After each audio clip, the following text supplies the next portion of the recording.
Bienvenido al podcast de Conexión Pineal. Es tiempo de despertar. Hola Fede, hola Juanpa, ¿cómo están? Hola, ¿cómo andan? ¿Cómo están? Bienvenidos a otro programa especial de Conexión Pineal. Hoy con un programa distinto.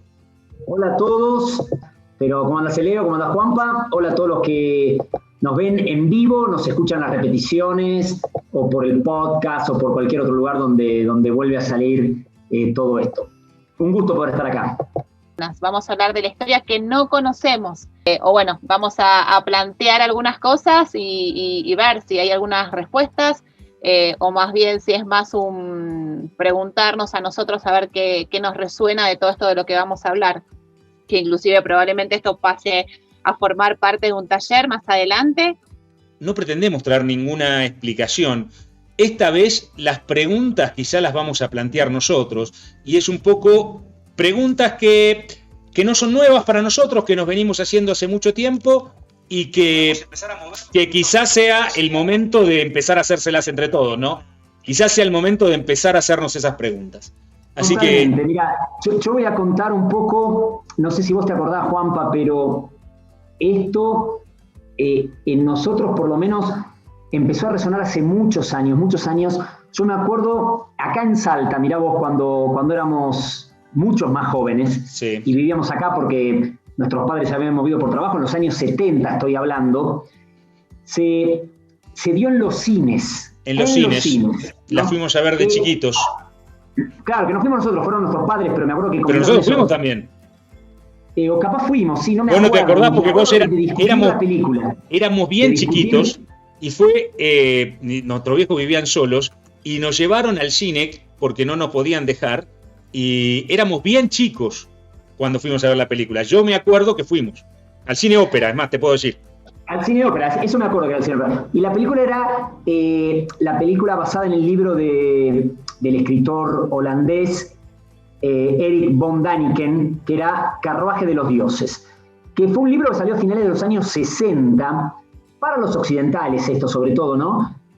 Creaba y presentaba una hipótesis donde hablaba de las estructuras megalíticas, tanto desde la isla de Pascua, Egipto y demás, diciendo en México, como planteando y diciendo, hay algo en la historia que no sabemos. Von Daniken capaz lo enfocaba mucho a extraterrestres acá, ¿no? Y me acuerdo que eso fue algo porque que ya empezó a cuestionarse, que hasta me llama la atención hoy en día viéndolo, porque vos decís, hasta eran épocas de procesos militares, ¿no? Que esa película ya ha estado ahí dando vueltas, pero capaz se les escapó.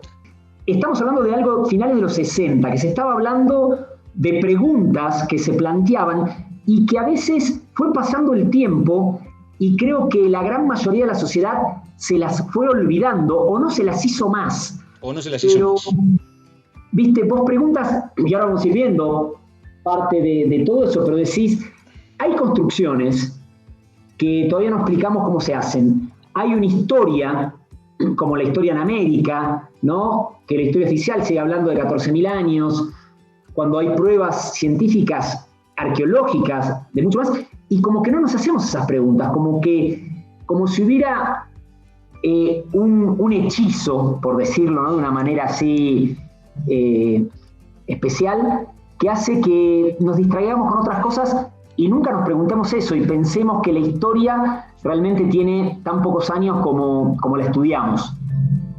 Y creo que ahí nace un poco la historia, ¿no? ¿Y por qué es tan importante ver la historia? ¿Cuál sería lo importante de ver la historia? ¿Cuál sería lo importante de tratar de develar una historia oculta? Porque como con las personas, como cada uno de nosotros debe conocer su historia para empezar a conocerse, como cada uno de nosotros, y por eso es tan importante la identidad en las personas, en quién yo soy. Entonces, también como humanidad, como grupo colectivo, como creación colectiva, se vuelve que no es lo mismo que la historia sea como te la contaron o que la historia sea otra. Después quizá, y eso dará para tiempo y charla en otro momento y en otro lugar, tendríamos que ver por qué o quién le motiva contarte otra historia.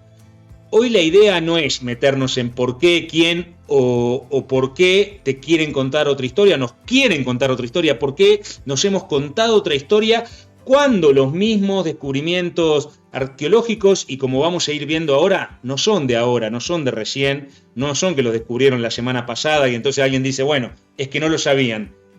¿Por qué nos quieren contar otra historia? Pero eso no va a ser el tema del que vamos a tratar hoy. Hoy la historia va a ser simplemente la historia que conocemos. Es tal cual, es la que nos cuentan. Las pirámides tienen 6.000 años.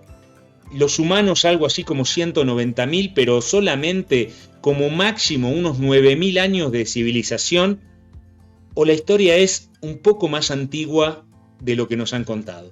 Fundamental, como bien decís, para realmente darnos cuenta de quiénes son. Conocer nuestra historia es parte fundamental. Más allí, está comprobado, no está comprobado, donde vamos a ver que hay muchas cosas que están comprobadas, pero fíjense qué les resuena. Lo que siempre decimos, fíjate acá en tu corazón que te resuena. No te pelees con esto intelectualmente. Si no te resuena, listo, déjalo pasar, escuchalo como algo curioso, entretenido, pero fíjate acá adentro que te resuena, si hay alguna memoria que te empieza a despertar, o no. Bien, pero vamos a ir empezando con quizá lo que marca una de las construcciones, porque quizá hay otras mucho más antiguas, de las más antiguas sobre la Tierra, que muchos creen que son contemporáneas, porque siempre generalmente aparecen en la misma foto, Fede, y es claro, la Esfinge y las pirámides. Y entonces, muchas veces es muy fácil pensar que la Esfinge y las pirámides son contemporáneas. Estudios recientes demuestran que la Esfinge y las pirámides no son contemporáneas. Que la Esfinge es muchísimo más antigua que las pirámides.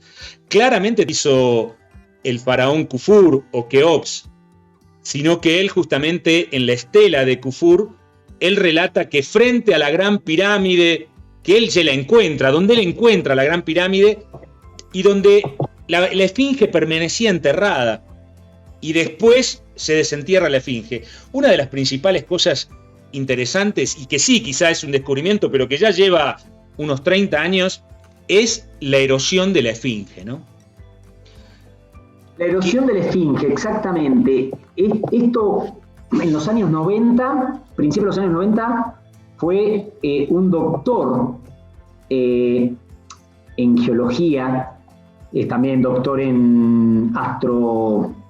Ahora bien te digo, me fijo bien. Pero bueno, a nivel científico fue alguien a investigar eso, ¿no? El doctor Robert Scott, que él tiene un doctorado en geología y se dio cuenta, y geofísica, ¿no? De la Universidad de Yale, y se dio cuenta que había marcas en la Esfinge, que se habían dado cuenta otros arqueólogos también, no era el primero que lo veía, no.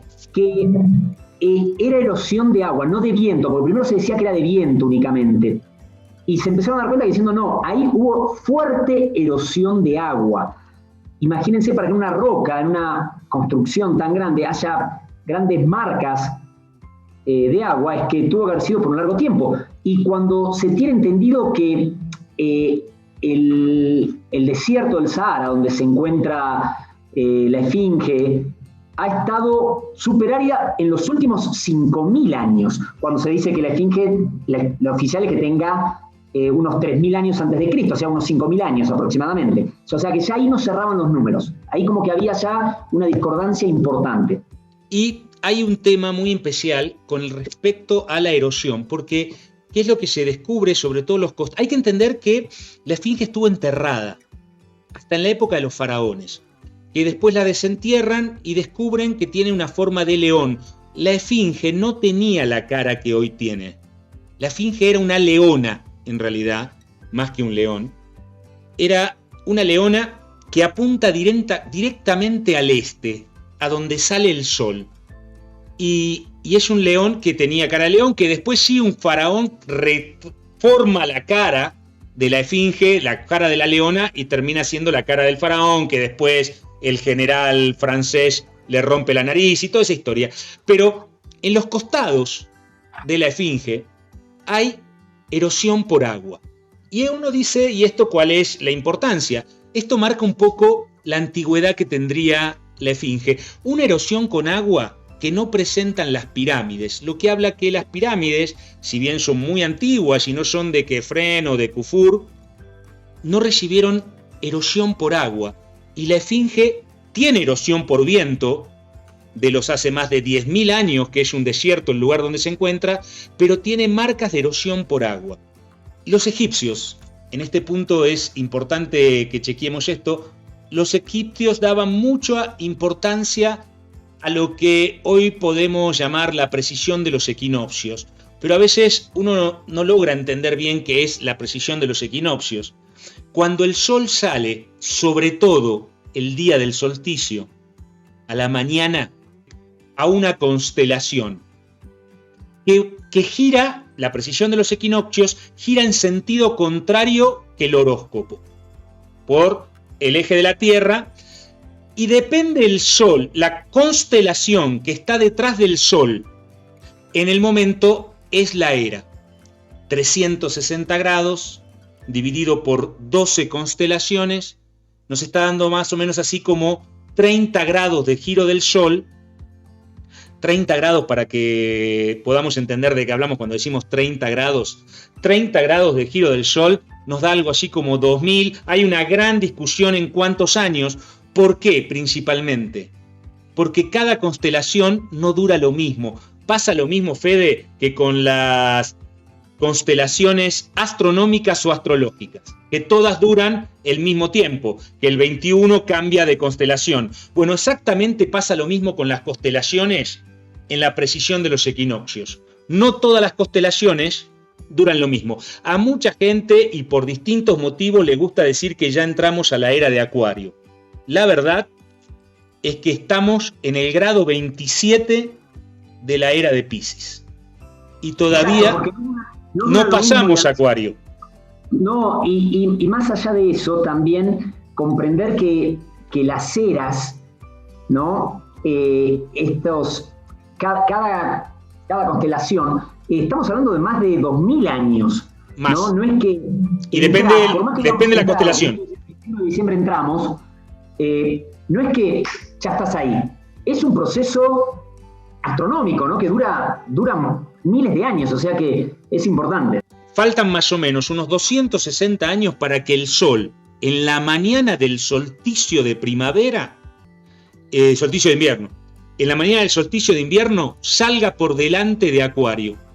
Por ahora sigue saliendo en Piscis y no pasamos todavía a la era en lo que se refiere astronómicamente. Estas historias marcan algo. Los faraones egipcios, la primer parte de su nombre tenía que ver con la era en la que estaban. Ramsés, Ram es carnero, viene de la era de Capricornio. Los faraones, alguna vez lo hemos comentado esto en algún video, los faraones de Septepi. Septepi era este tiempo antes de millones de años, que llamaban. Millones de años empezaban con el nombre de Nut, que es el toro, porque eran de la época de Tauro. Y antes de ese tiempo, ellos hablan de los antiguos que venían con Leo. Pero, entonces esto puede decir que en la era de Leo, cuando el sol salía por delante de Leo en la mañana del solsticio, fue construida la pirámide, fue construida la Esfinge. El tema sería que eso fue hace unos 10.000 años. Y hace unos 10.000 años, Egipto era igual que ahora, un desierto. ¿Y cuándo fue la anterior era de Leo? Una vuelta, esto lo hemos hablado muchas veces, lo hablamos muchas veces en el seminario, una vuelta da 25.625 años. Son 25.000 años antes. Así que la anterior era de Leo estaríamos hablando de 30.000 años, 35.000 años. ¿Y qué es lo que pasa hace 35.000 años en la zona donde hoy está Egipto? Llovía. Y mucho. Lo que podría haber generado erosión en la Esfinge. Pero para que genere erosión en la Esfinge, por lo menos 35.000 años. Claro, no, porque también, Juanpa, muchos dicen que la erosión viene de cuando se terminó la era. Claro. Estamos hablando aproximadamente de 10.000, 12.000 años. El tema es que la Esfinge ya tendría que haber estado construida para eso. que estamos hablando de esa misma época. O sea, no necesariamente que las lluvias y todo eso vienen de hace 30.000 años, pero o fue construida la Esfinge durante la mitad de la era de hielo, que sería algo muy raro, o fue construida hace más de 30, exactamente.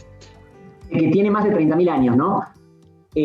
Porque justamente cuando discuten dicen, comprendemos esto, ahora no sabemos cuándo fue construida. No. Sí sabemos que obviamente no es lo que la historia oficial dice, que son a partir de ahora, ¿no? 3.000 años antes de la era cristiana. Hay un gran problema, o fue hace 10.000 en la glaciación, o fueron las lluvias de hace 30.000. Lo que está claro es que no fue hace 6.000. Exacto.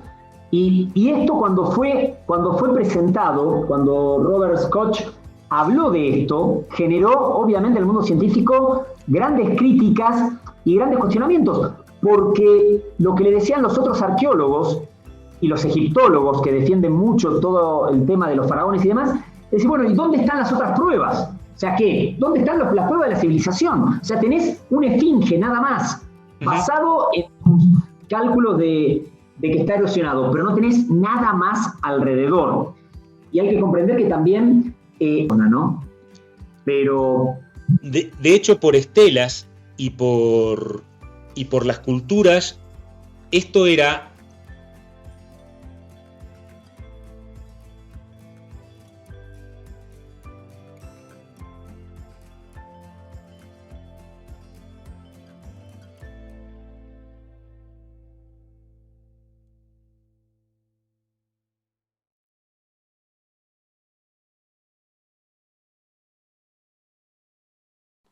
Por una estela, sobre todo se llama la estela del sueño, era una esfinge hacia el este y una esfinge hacia el oeste. Ahí en lo que se está viendo que hay altura suficiente para que hubiera enterrada, como estaba enterrada esta, una esfinge hacia el oeste, pero estaría hoy debajo de la pirámide. Pero nadie lo puede saber porque no se puede ni excavar para saberlo. Lo que sí es que la historia de Egipto pues no sería tal como nos la estuvieron contando, por lo menos la historia de Egipto, ¿no? Mirá, y justamente dicen que Robert Schoch dice que en sus estudios y demás de la esfinge, la pata izquierda, ¿no? Como se ve ahí en la foto, hay una cámara, por las resonancias, por todos los métodos que utilizaron para ver, dicen que hay algo que genera una resonancia, las ondas, los radares y demás, que obviamente no lo dejaron excavar. Que muchos dicen ahí podrían contener mucha información. Cuando uno se refiere a la historia antigua, si vamos a Platón cuando cuenta la historia de la Atlántida, ¿no? Que supuestamente el sabio Solón, ¿no? Que era el reformador de leyes griego, que va a hablar con los egipcios, ¿no? Y cuando le dicen, bueno, contame tu historia, le dicen, conoce a los sacerdotes egipcios, ¿no? Y eso lo contaba Platón en esa historia, donde, contame tu historia, y él dice, bueno, es que hubo un diluvio y eso borró la humanidad, y entonces volvió, le decía al griego, y el egipcio le dijeron, no, pero vos te acordás de nada. Nada, claro. Porque hubo muchos, podríamos llamarlo hoy, muchos reseteos. Sí. ¿No? Como diciendo, nosotros tenemos toda la información, y mismo Robert Schoch y otros investigadores dicen, quizás, fantaseando, ¿no? Pero debajo de esa pata de la esfinge, en esa cámara están guardadas la verdadera historia de la humanidad, ¿no? Porque los egipcios la tenían completa. Lo que decían es que, aunque ellos no fueron los que construyeron ni la pirámide ni la esfinge, como que, por lo que cuenta Platón, que le dijeron a Solón, los sacerdotes de ahí conocían realmente toda la información, porque cuando dicen, contame tu historia, los griegos le dicen, no, la última glaciación, le dijeron, o sea, hubo una inundación muy grande, y dijo, no, pero eso, antes de eso hubo muchísimas cosas más, ¿no? Como había parte de la información nada más. Cuando exactamente el hijo de Robert Schoch fue con radares de impacto Doppler y todas esas cosas, en cuanto descubren no solo las cámaras, sino todos los túneles, y dan aviso, al otro día los expulsaron de Egipto. Los tipos encontraban algo que supuestamente era genial y los expulsaron de Egipto. Claro. Les revocaron el permiso de excavación y les dieron 48 alir porque habían perdido las visas. Hay mucha historia ahí, pero entonces decimos, bueno, entonces hay una historia que no está muy clara con Egipto, pero también con América, ¿eh? Con y América... Y ahí entra Caral fuerte, ¿no? Claro, con América y con otra parte del mundo, ¿no? Que también vamos a ver, porque no es solo Egipto, a veces pensamos que no solo Egipto, a veces pensamos que es solo Egipto, ¿no? Pero, como decís, en América podemos encontrar un descubrimiento de los años 90. Gran año de descubrimientos arqueológicos los 90, ¿no? Porque Robert Koch empezó a hacer su estudio sobre la Esfinge en los 90 y también en los 90 la arqueóloga Ruby Sadi Solís el 7 publica un trabajo que había realizado en el año 94 en el Valle de Supe, en Perú, que ahí había encontrado la ciudad sagrada de Caral y que confirmaba que era la primera civilización andina y que tenía aproximadamente más de 5.000 años de antigüedad, ¿no? Y ahí están viendo, para los que no conozcan a Caral, y empiezan a encontrar civilizaciones en donde supuestamente no había nada, porque recuerden todos los que todavía se sigue contando que los humanos entraron caminando por el estrecho de Bering en la última glaciación hace unos 10.000 años. Y mucha historia americana está demostrando que América está habitada hace mucho más que ese tiempo. En Caral se encuentra pirámides que son su construcción anteriores a las pirámides olmecas o toltecas, las que después fueron usadas por mayas, por los aztecas, pirámides que ya existían y que ya habían sido construidas antes por civilizaciones anteriores. Por civilizaciones anteriores, que aparte la civilización de Caral, que era una ciudad inmensa, con grandes estructuras y demás, y como bien dice ahí el gráfico, contiene la pirámide más grande de América. Cuando a veces pensamos que la pirámide más grande está en México, ¿no? Y sabemos tan poco de Caral y escuchamos tan poco, uno puede decir, bueno, es que tiene menos de 30 años de que está descubierto, ¿no? Pero realmente eso ya nos cambia la historia. Y no solo en Caral, ¿no? Nosotros hablamos en el seminario un poco también del norte salteño. Se han encontrado en Catamarca restos arqueológicos de hace más de 40.000 años. De ya personas, o sea, no cierra por ningún lado con los 14.000 años que nos dice la historia oficial que vino. Con la glaciación, con la última glaciación. El famoso lugar en Brasil de Piedra Forada, ¿no? Donde se habla de 30.000 años. En Estados Unidos hay pruebas que hablan de más de 130.000 a 200.000 años.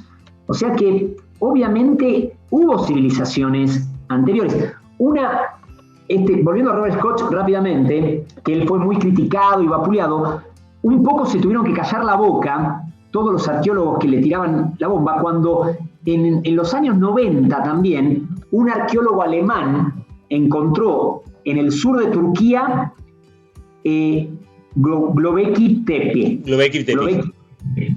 ¿No? Esta es un descubrimiento que realmente revolucionó la arqueología, porque encontraron un templo sagrado de más de 9.000 años de antigüedad.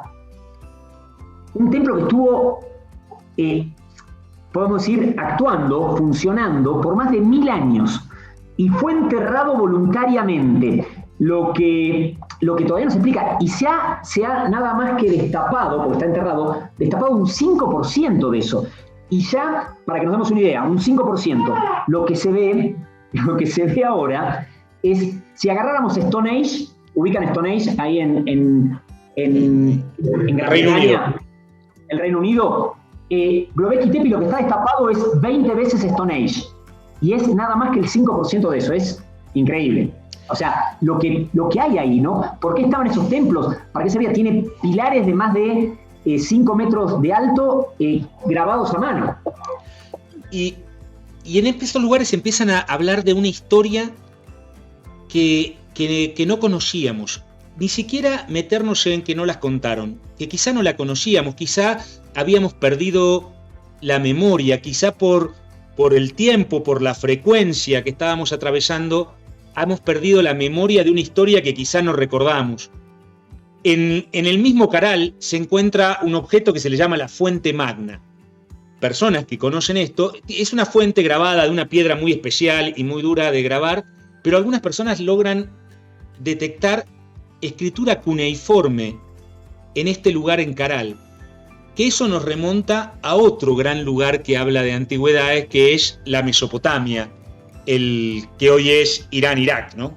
Que no es casual, Juanpa, tampoco, que sea lugares donde había grande información escrita, ¿no? Como las tabletas súmeras, que están en conflicto desde los años 80 y donde gran parte de museos y de información ha sido destruido.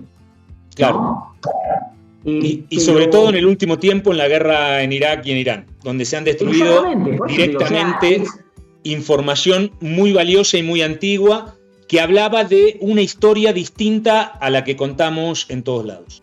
Que capaz eso conocemos, hoy está, podemos decir, hoy en los últimos 20 años o 10 años, ya hablar de Anunnakis, cosas así, como que a la gente le resuena un poco más de lo que era hace 30 años, 40 años. Y entonces Sumeria, Enlil, Enki, como que son nombres que más o menos a muchos les pueden sonar y pueden decir, sí, hay una historia atrás interesante, pero tenemos que darnos cuenta que no solo ahí, sino que en todas partes del planeta hay historias similares y tiene una antigüedad mucho más de lo que entendemos. De alguna manera está la famosa tabla de los reyes sumeros, donde habla de reyes que reinaban 2000 años, ¿no? Bueno, Alulín, 35.000 años. 35.000 años siendo rey. Y lo hizo hace 480.000 años, según las tablas súmeras, que quien las hace famosas no es el primer traductor, es Zacarías Sitchin, ¿no? Que hablan de tiempos de reinados hace 480.000 años, cuando decimos que los humanos modernos tienen apenas 200.000. Estos hablan de 250.000 años antes y periodos de reinado que hoy nos parecerían una locura en la cantidad de años que vivían esas personas, ¿no? Y no solo eso, sino que podemos ver también los tamaños que están representados ahí, ¿no? Que podemos decir son estaturas, si los medimos proporcionalmente, cuando aparecen como deidades que fueran gigantes y pobladores que fueran de tamaño normal, donde también hay rastros arqueológicos de gigantes. Entonces, realmente uno piensa y dice, las historias bíblicas son historias, son relatos, tienen información. ¿Qué pasa con todos esos datos arqueológicos de los gigantes que se encuentran tanto en Sudamérica, en Australia, en Rusia? Eso, o sea, nosotros preguntarnos realmente la historia. Hoy en día Internet nos permite acceder a muchísima información, muchísimos videos, mucha desinformación, como decimos siempre también, no solo hay información y desinformación, pero hay muchas imágenes que uno puede ver y comprobar y empezar a darse cuenta de que la historia no necesariamente es como nos la contaron, no necesariamente es como pensamos que era siempre. Y los nefilims bíblicos, estos gigantes bíblicos, nos pueden estar hablando de cosas que hoy no nos parecerían tan... Que mucha gente dice, bueno, quizá vengan desde ahí. Pues yo no sé si vengan desde ahí o no vengan desde ahí, pero sí estamos hablando de cosas que culturas de distintos lados del planeta comparten, ¿no? Comparten por lo menos el sentido de que había esos gigantes. Y eso nos remite y nos trae de vuelta el tema de los gigantes, de la antigüedad, nos trae de vuelta a América, a la Cueva de los Tallos, donde también, esta cueva está en el Ecuador, ¿no? Donde también estamos hablando de lugares, de momentos, de encuentros. Esta cueva que encuentran donde una de las entradas está en el Ecuador, donde hay gran movida, donde también había tablas en metal y tablas en cristal, que también hablaba de los gigantes, de historias americanas. De hecho está llena de tablas, algunas han podido ser exhibidas. El padre Crespi, muy discutido, el padre Crespi también. El tema es que cada uno que habla de este tema siempre es muy discutido. Son discutidos, exactamente, todos esos son discutidos. O sea, bien decía, Zacarías Sitchin no fue el primero que tradujo las tablas, es muy criticado por muchos lingüistas, dado que él no era lingüista, él era autodidacta.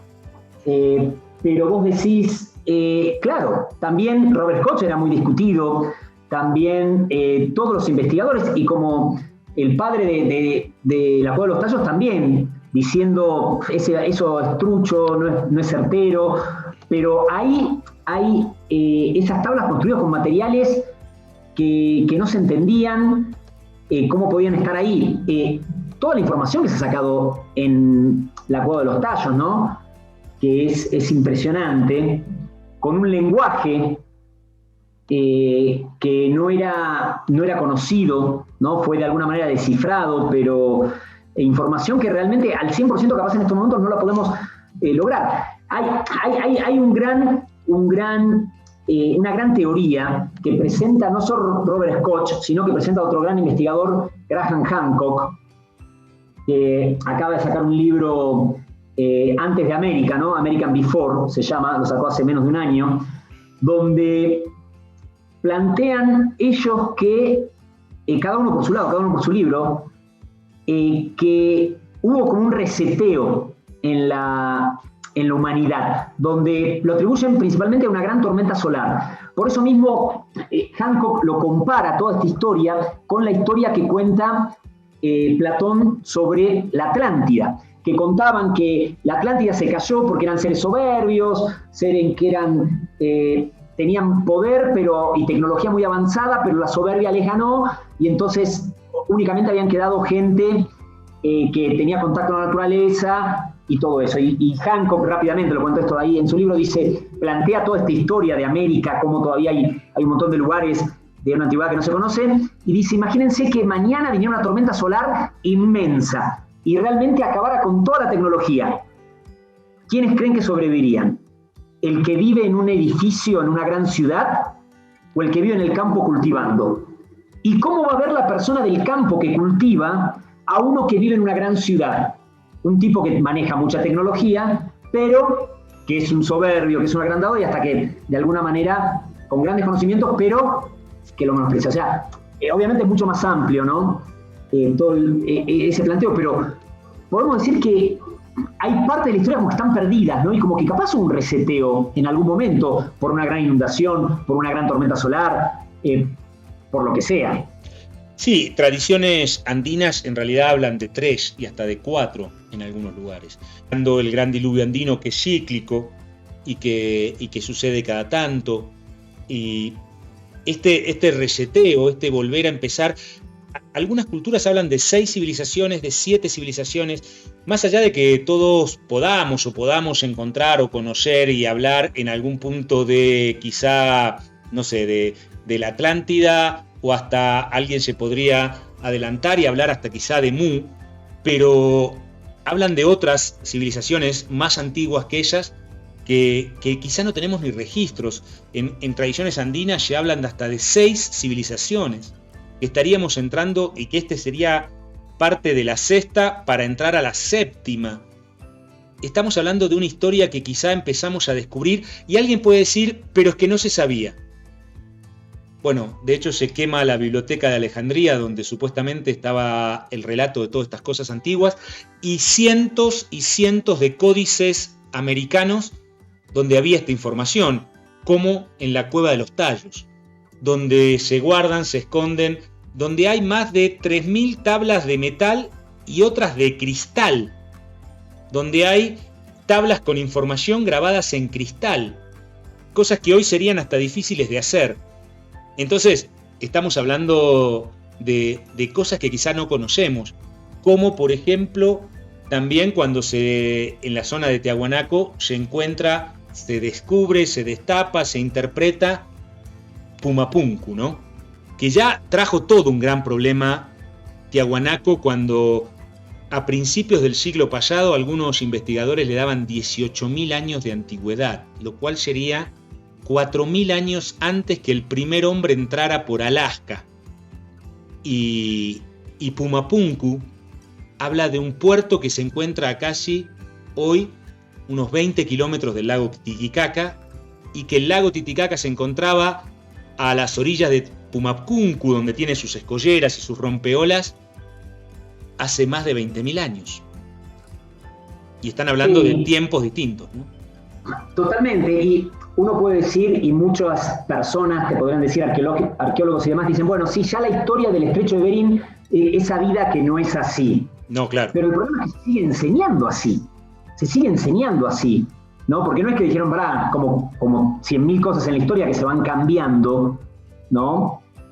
Obviamente llevan su tiempo, pero todavía se sigue enseñando así, o sea, pero puedo decir que varios historiadores, arqueólogos más tradicionales y ortodoxos te pueden decir, sí, la historia del Estrecho de Bering ya hoy hasta se publican los diarios que no están así, pero es la historia más fuerte que se sigue contando y se sigue enseñando, y todo esto, Tiahuanaco, la antigüedad, la cueva de los Tazos, toda esa información, como que ya ahí son pruebas mucho más tangibles y que realmente no se investigan tan a fondo como debería suceder con algo así, con algo que realmente nos está hablando de civilizaciones que, aparte, más allá de todo eso, decís, ¿y cómo construyeron? ¿Cómo movieron esas grandes cantidades piedras sin cortar, o algunas piedras cortadas con una precisión increíble, ¿no? Que tiene Tiahuanaco, por ejemplo? ¿Con qué herramientas las hacían? O sea, y nuevamente, ¿qué eran? Cientos de esclavos o ciudadanos moviendo con tronco las maderas, quiero decir, con tronco las grandes rocas y poniéndolas. Es muy interesante todo eso. Y el moldeo, los cortes quirúrgicos, los ensambles quirúrgicos. Hay estudios muy claros que muestran cosas muy, muy simples. Se puede distinguir la construcción inca en Machu Picchu o en otros lados, que diferencia mucho del corte y la precisión de Tiahuanaco o de Pumapcuncu. Los incas armaban con argamasa y eran piedras, algunas irregulares, aunque hay algunos cortes que son increíbles, pero algunos historiadores, y esto tiene que ver con simplemente, por eso hoy solamente plantear preguntas o que te preguntes esto, hablan que probablemente se construyeron esos sobre construcciones más antiguas, esos cortes perfectos, porque no son la típica construcción inca, como que hablaría, o del Tihuantinsuyo para hacerlo más exacto, que hablarían de tiempos mucho más antiguos. En todas las culturas andinas se habla de estas culturas antiguas, se habla de que las culturas se conocían, de desarrollos increíbles. Ahí, por ejemplo, estamos viendo la Puerta del Sol, que habla de un bloque que se partió, pero que era impresionante. El patio de las Caras de Tiahuanaco, o la mismo mapa de Tenochtitlán que encuentra Cortés cuando entra a la gran ciudad azteca. Ciudades que no eran rivales, las ciudades europeas, contra Tenochtitlán. Hablan quizá de un conocimiento y de una profundidad que estamos empezando quizá apenas a rasgar en estos tiempos, ¿no? Se conocían, hoy ya no es un misterio, que antes de Colón ya había llegado mucha gente a América. Hoy esto ya ni siquiera se podría considerar un misterio, ni hablar de los vikingos, ni hablar de los templarios, ni hablar de maíz o mazorcas de maíz en las tumbas de faraones egipcios. La conexión entre América y Europa no empezó hace 500 años, o el mundo conocido, Europa, Asia, porque también ya eso venía desde hace muchísimo tiempo antes, pero nos está hablando de quizá de conocimientos, y cuando los pueblos andinos, por ejemplo, hablan de las eras y de los tiempos, hablan de tiempos y de cantidades de tiempo que no entran dentro del relato oficial. 10.000, 11.000, 6.000, 5.700 años. No entran en esos tiempos. Pero los sumerios tampoco, los egipcios. Si nos ponemos a ver, simplemente, como hay un meme que dice, si las noticias nos mienten, ¿qué podemos esperar de la historia? ¿Qué podemos saber si hoy podríamos discutir si realmente lo que pasó en los años 80 fue de una manera o de otra, o en los años 90, o la noticia de hace una semana, ¿no? Realmente que no están reportando. Imagínate hablando de 2000 años atrás, de 500 años atrás, porque decían, no, bueno, Tenochtitlán, pero en realidad ellos eran... Es la historia que te están contando, porque, nuevamente, hace una semana te pueden estar contando una historia que no es la que va. Imagínate de hace cientos de años atrás, la sabiduría que se tenía, los conocimientos, lo que hacían. Son interpretaciones de personas porque lo que está escrito ha tenido acceso a muy poca gente o lo han traducido a la manera y al placer que han querido. Y alguien puede decir, y esto es nuevo, esto recién empieza a hablarse. La verdad es que no. La verdad que cuando los griegos empiezan a hablar de las eras, cuando empiezan allá en la era de oro de Cronos, están hablando de un tiempo muy anterior a la era de hierro de Zeus. Y están hablando de la era de oro, de la era de bronce, de la era de plata, de la era de los héroes. Ya la era de los héroes, donde estaban Troya y todos los grandes héroes de la mitología, ya era un tiempo muy anterior al de los griegos clásicos que conocemos.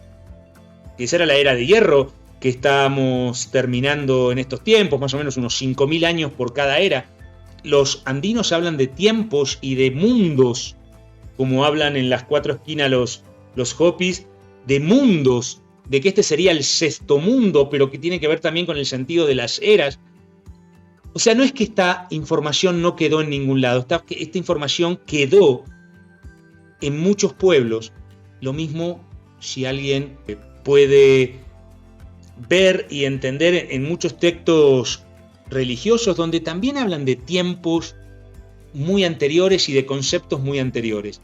Nos hemos cerrado en este concepto quizá en 5.000, 6.000 años de historia que hace que nos haga reconocer la verdadera antigüedad que tenemos, reconocer que quizá la Tierra ha pasado muchas veces por edades de oro, por edades no tan de oro, que hemos pasado por la oscuridad y la luz muchas veces y que esta ni siquiera sería la primera vez que estemos entrando a este conocimiento.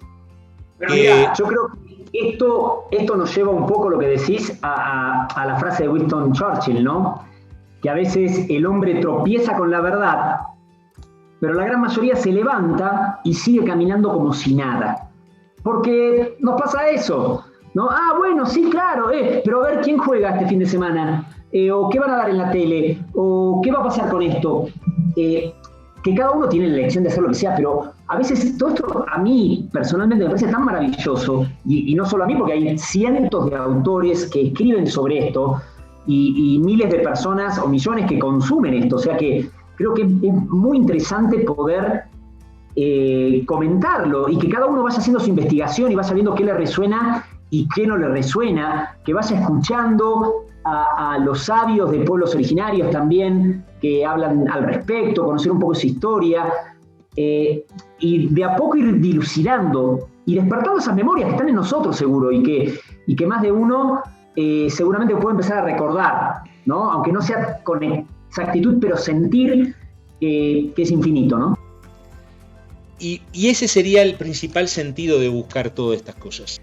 Entender que somos infinitos, que somos mucho más que las limitaciones de la última era, que tiene que ver con cuestiones vibratorias, que tiene que ver con el sol, que tiene que ver con el encendido de ciertas memorias, que quizá nos hicieron ver y creer que solo somos estos humanos de la era de hierro, dirían los griegos, que solo conocen la muerte, el estafar, el robar, el consumir los recursos de la tierra, sino que hay en la historia tiempos mucho más antiguos, que hablan de historias y de tiempos mucho más antiguos, donde todas estas culturas que hablan de 200.000, millones, hasta millones de años antes, hablan de eras de oro, donde los hombres eran dioses, donde después fueron menos,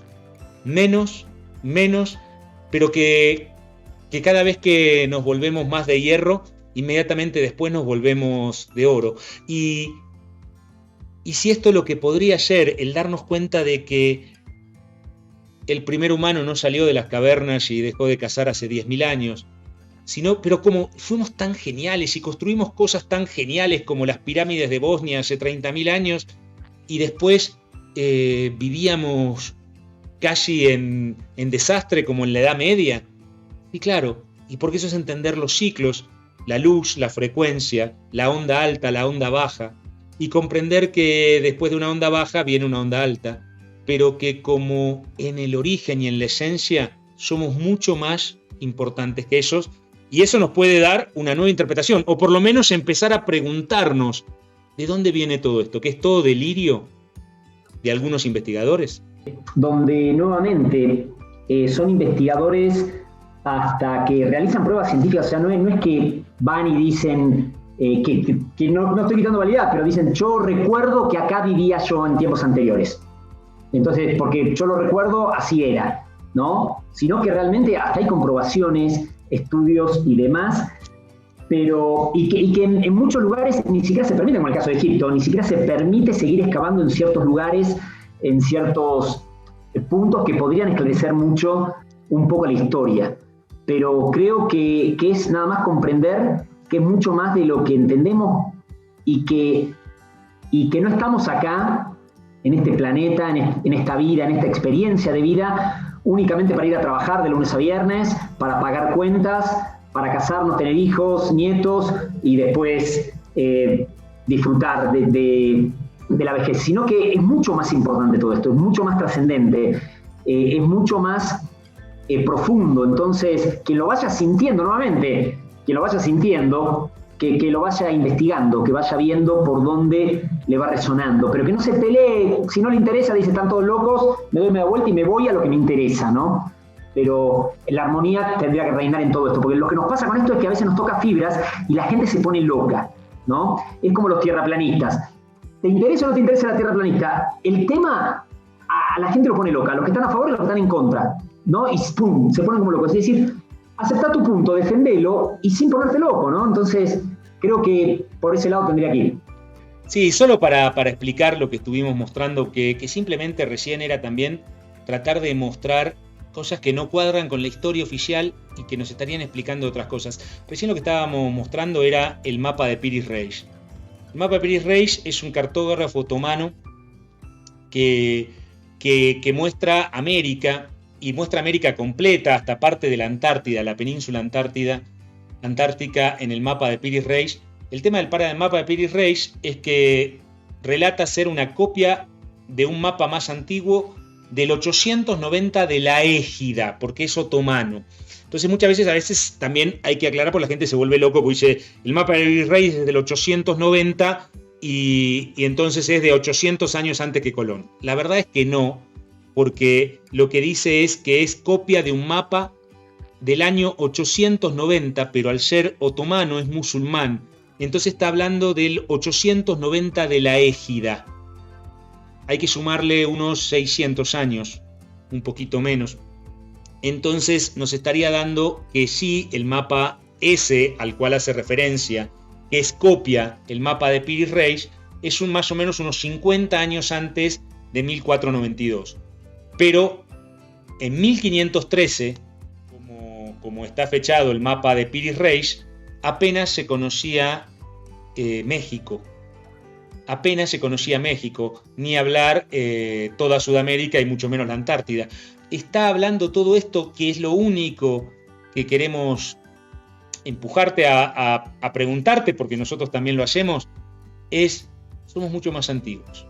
Si somos mucho más antiguos, pasamos por edades increíbles donde construíamos carales, donde construíamos tiahuanacus, donde construíamos egiptos, donde construíamos teotihuacanes, mojar o construíamos tantas cosas increíbles y después dejamos de hacerlo. Sí, porque es un sube y baja, porque es entrar y salir de la campana térmica, porque es las distintas eras que han relatado tantos pueblos y que todos los pueblos hablan de este periodo de oro, seguido por un periodo de menos, y del menos de vuelta volver al periodo de oro. Estamos acercándonos a esa era. En la gran mayoría de todas las tradiciones de los pueblos, ni siquiera sería la primera vez. Alguien pregunta ahí, Diego pregunta si podemos vivir una edad de oro. Según la tradición de todos los pueblos, hacia eso vamos. Hacia allá vamos. Sí, pero el punto de Diego creo que es mucho más profundo e importante, porque él dice, la podemos vivir ahora, es un estado de conciencia. Es un poco, me hace acordar un poco las palabras Ram Dass, que era un occidental, como un maestro espiritual, que él decía, si comienza la era, cuando se hablaba del era Acuario ya en los 60, 70, dice, si comienza la era Acuario y es un gran cambio universal, tengo que estar conectado con el universo, tengo que irradiar amor y mantener la paz. Y si comienza el apocalipsis, tengo que estar conectado con el universo, irradiar amor. Exactamente. O sea, es eso, a veces esperamos que venga el rayo iluminador. Y, bueno, ahora sí voy a ser bueno. Ahora sí que comienza el Acuario, vamos a empezar a hacer.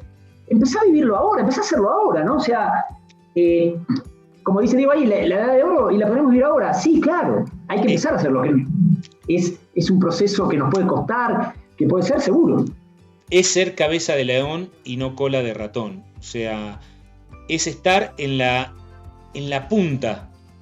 Porque el cambio se va generando. Sí hay condiciones planetarias, sí puede haber, y vibratorias sí puede haber, pero son energía, y la energía te puede llevar a que vivas el peor infierno o el mejor cielo, porque de eso lo vas a crear vos en ese cambio de conciencia. Así que están todas las condiciones para empezar a tener una vida saliendo de la dificultad, pero de que todo sea un tiempo de paz depende de nosotros.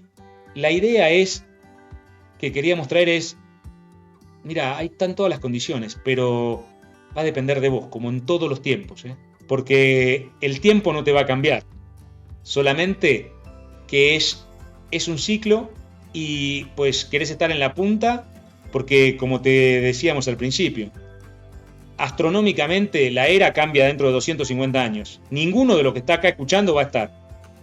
¿Qué vas a hacer? ¿Decir, uy, qué lástima, nací 250 años antes? O como dice Diego, la empezás a crear ahora. Entonces, vos no necesitas activar la pineal, vos no necesitas tomar seminarios, vos lo que necesitas es vivir en la total perfección. Quizá para vivir en la mayor perfección que se pueda alcanzar en estos momentos, entonces vas a tener que activar tu centro pineal, activar tu centro cardíaco, transformarte, pero tenés que tener claro qué es lo que querés, vivir esa edad de oro hoy. Y entonces lo que vas a tener que hacer, como decía Fede, es el trabajo, no quedarte esperando que el tiempo cambie, porque astronómicamente faltan 250 años. Muy bien, hermoso. Yo creo que vamos terminando, ¿no? Ya, chicos, ya estamos llegando a la hora, me parece. Sobre la hora. Sí, eso les iba a decir, está súper apasionante, pero bueno, ya estamos llegando sobre la hora, son casi las 9 y esto, sí, claramente va a tener que transformarse en algo más largo. Esto es apenas nada, mostramos nada, 3 cositas, 4 cositas de todo el material que puede haber sobre esto, mostramos 3 o 4 cositas, pero la idea era simplemente despertar la curiosidad. Creo que es en la versión americana, no sé si en la versión de Latinoamérica, pero en gran parte está en YouTube y otra la va publicando Gaia en Facebook. Gaia, conocen esa página, gaia.com, ¿no? Que es como el Netflix de la espiritualidad, como le dicen. Tiene una nueva serie que se llama Ancient Civilizaciones Ancestrales. Buenísima, con grandes investigadores, aparece Robert Koch, aparece Graham Hancock, Gregg Braden, muchísimos, hablando de todas las investigaciones de todas partes del planeta, ¿no? También hay mucha información hoy en día que se puede conseguir de muy buena manera para investigar esto, y más un montón de libros que los pueden encontrar, y también de la cultura andina. Lo importante es, traten de buscar autores latinos. ¿Por qué? Porque mucho de la cultura andina está escrito por europeos.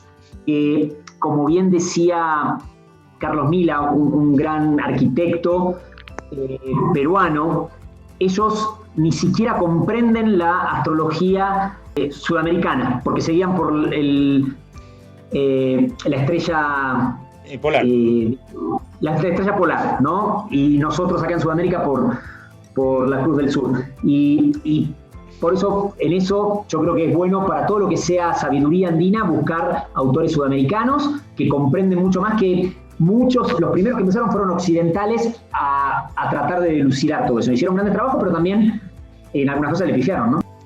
Claro, porque desde la cultura sumeria ellos hacen y entienden las formas a través de las formas que dibujan las estrellas, y cuando los andinos veían los agujeros negros. Y entonces hay todo un concepto distinto.